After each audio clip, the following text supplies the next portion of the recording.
Assalamualaikum semuanya, jumpa lagi bersama saya Anton, masih dalam pembahasan soal uji kompetensi keperawatan.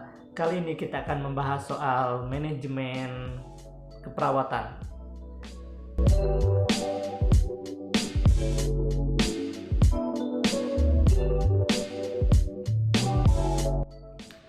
Kali ini kita akan membahas 10 soal manajemen keperawatan. Sumbernya dari Sinersi edisi R tahun 2019. Ya, Sinersi terbaru saat video ini dibuat ya. Oke, kita langsung ke pertanyaan yang pertama.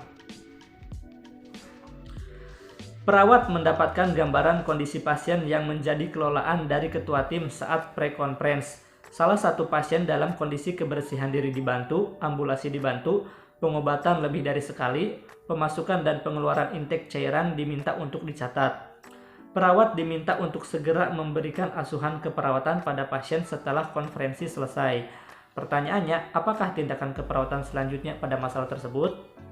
Pilihan jawabannya, yang A. melanjutkan pengkajian pada pasien, B. membaca prosedur perawatan pasien, C. menentukan tingkat ketergantungan pasien, D. membuat rencana asuhan keperawatan, E. mendiskusikan kondisi pasien bersama dokter.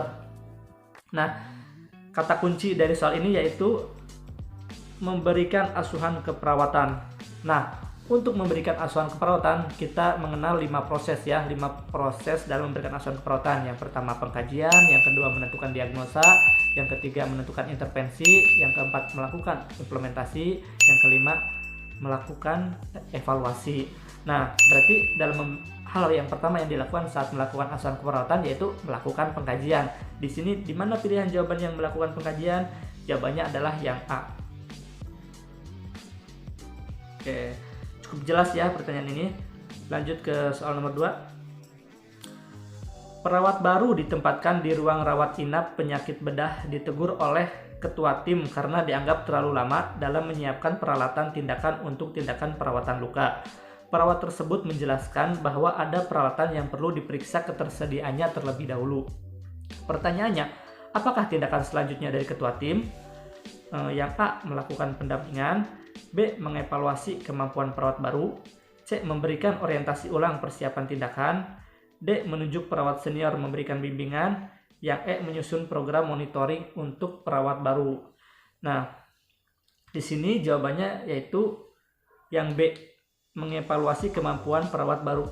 Kenapa harus dievaluasi kemampuan perawat baru? Jadi untuk melakukan pendampingan, memberikan orientasi ulang, kemudian menunjuk perawat senior memberikan bimbingan, menyusun program monitoring.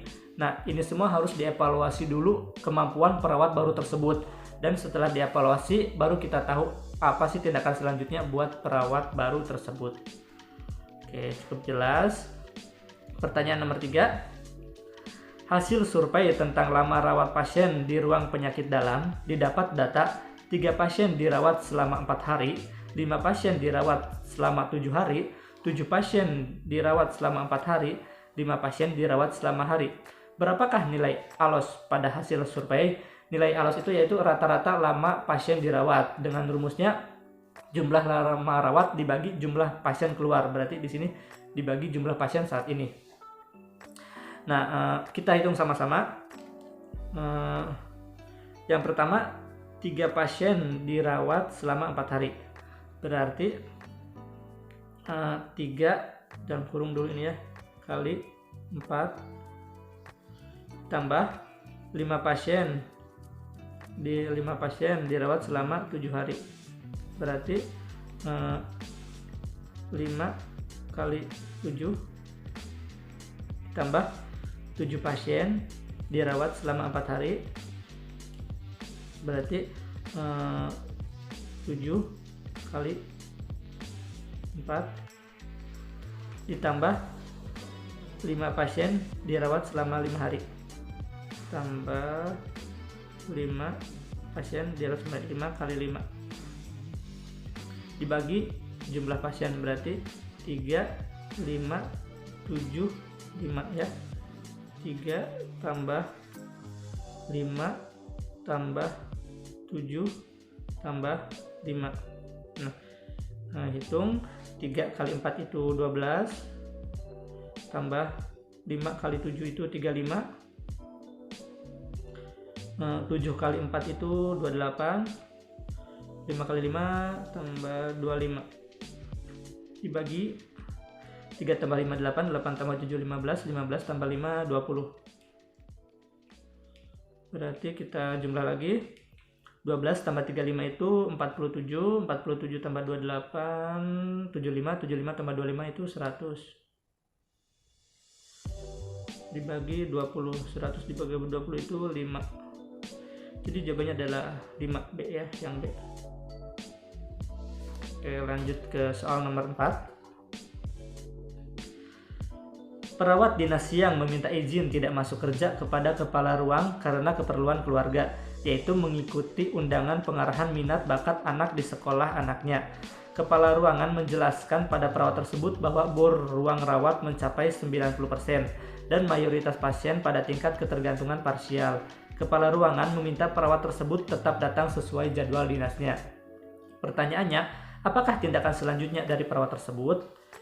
Yang A. Menginformasikan pada kepala ruangan akan mengganti dinas di hari lain. Yang B. Meminta kepala ruang tetap memberikan izin tidak masuk kerja. Yang C. Menyampaikan kepada ketua tim akan datang terlambat. Yang D. Menghubungi perawat lain untuk menggantikannya. Yang E. Tetap bertugas sesuai jadwal dinas. Nah, kata kunci dari pertanyaan ini yaitu yang kalimat terakhir. Kepala ruangan meminta perawat tersebut tetap datang sesuai jadwal dinasnya. Jadi jawabannya adalah yang E. Tetap bertugas sesuai jadwal dinasnya ya. Oke, kita bahas satu-satu nih pilihan jawabannya. Yang A. Menginformasikan kepada kepala ruangan akan mengganti dinas di lain hari. Nah, ini kondisi pasiennya mencapai 90%. Apabila berkurang satu perawat, maka akan mengurangi mutu pelayanan keperawatan. Jadi tidak kita pilih. Kalau yang B, meminta kepala ruang tetap memberikan izin tidak masuk kerja, ini juga sama kayak pilihan yang pertama. Yang C, menyampaikan kepada ketua tim akan datang terlambat. Nah, ini juga bisa mengurangi mutu pelayanan keperawatan. Kemudian yang D, menghubungi perawat lain untuk menggantikannya. Nah, ini kadang kebiasaan kita di ruangan ya, kalau kita ada acara kita hubungin teman kita, bisa minta tolong nggak dinasi, nanti saya bayarnya besok atau lusa. Nah, tapi di sini tidak dipilih ya jawabannya, karena ini kan kepala ruangan meminta perawat tersebut tetap datang sesuai jadwal dinasnya. Jadi ini jawabannya itu tetap bertugas sesuai jadwal dinas ya. Apapun tindakan kita atau kegiatan kita di ruangan yang kurang bagus, kalau ada pilihannya yang lebih bagus di sini, kita pilihnya yang bagus ya, karena ini juga namanya ujian, jadi kita harus milih yang paling bagus. Oke, soal nomor 5. Perawat meminta kepada kepala ruang untuk dijadwalkan kerja pada shift malam dan melanjutkan ke shift pagi dengan alasan jarak rumah jauh dari rumah sakit. Kepala ruangan menolak permintaan tersebut. Ini menolak ya, dengan pertimbangan beban kerja dan pasien seperti. Kepala ruang meminta kepada perawat agar berdinas sesuai jadwal yang telah ditetapkan. Apakah gaya kepemimpinan yang ditetapkan kepala ruangan tersebut? Yang A, autokratik, ini sama dengan otoriter ya. Yang B, demokratif. Yang C, laissez-faire. Yang D, transaksional. Yang E, transformasional. Nah, di sini kepala ruang melakukan tindakan mandiri yang profesional yang berdasarkan aturan rumah sakit. Jadi melakukan tindakan sendiri tapi tidak melenceng dari aturan rumah sakit. Jadi jawabannya yaitu yang A, autokratik ya. Kalau yang B itu demokratif, jadi ada antara kepala ruangan dan perawat ruangan itu berdiskusi dulu. Kemudian yang C itu laissez-faire, itu kepala ruangan percaya sepenuhnya kepada anggotanya. Kalau yang D dan E itu gak ada ya, gak ada di buku Sinersi. Oke, lanjut ke soal nomor 6. Ruang rawat ICU dengan jumlah tempat tidur sebanyak 12 unit, terdapat perawat berpendidikan nurse sebanyak 15 orang dan memiliki sertifikat pelatihan perawatan pasien kritis. Kepala ruang mengalokasikan 1-4 pasien setiap perawat. Perawat bertanggung jawab terhadap pengelolaan asuhan keperawatan sejak pasien masuk sampai pulang. Apakah metode asuhan yang ditetapkan? A, tim. B, kasus. C, primer. D. Modular. E. Fungsional. Nah, ini jawabannya kata kuncinya ini nih. Mengelola asuhan keperawatan sejak pasien masuk sampai pasien pulang. Jadi kita tahu pasien dari awal masuk sampai pasien pulang itu merupakan metode asuhan keperawatan primer. Apalagi ini kan jumlah yang nurse-nya sudah 15 orang. Jadi metode asuhan yang paling cocok yaitu metode asuhan keperawatan primer. Kalau tim itu ya misalnya tim 1 merawat kamar 1 sampai kamar 5, tim 2 dari kamar 6 sampai kamar 10. Kalau kasus itu ya per kasus. Kalau primer udah dijelaskan tadi. Kalau modular itu pergabungan antara tim dan primer. Fungsional sudah gak diterapkan lagi ya. Oke, lanjut ke soal nomor 7. Ruang perawat anak memiliki perawat sebanyak 20 orang dengan kapasitas tempat tidur 30 unit. Kepala ruang berencana meningkatkan asuhan keperawatan sesuai standar yang ditetapkan rumah sakit dan telah diterapkan oleh ruang rawat lainnya. Kepala ruangan mengidentifikasi kebutuhan perawat vokasi dan profesional. Berapa kebutuhan tenaga perawat profesional di ruang tersebut? Kalau perawat vokasi itu perawat yang jenjang pendidikannya diploma. Kalau profesional itu yang udah nurse. Dan perbandingan antara profesional dan vokasi itu adalah 55% berbanding 45%. Jadi untuk menghitungnya, perawat profesional kan 55%, berarti 55% ini kan 20 orang ya, kali 20. Nah, kan ini 55% kan sama dengan 55/100 kali 20. Berarti ini coret ini jadi tinggal 5 ya. 55 dibagi 5 11. Jawabannya adalah 11 yang C. Oke, lanjut ke soal nomor 8. Perawat dinas malam melaporkan kepada perawat penanggung jawab pasien terjadinya kesalahan identifikasi pasien dalam pemberian obat. Hal tersebut disebabkan terjadinya disaster pasien karena kecelakaan lalu lintas.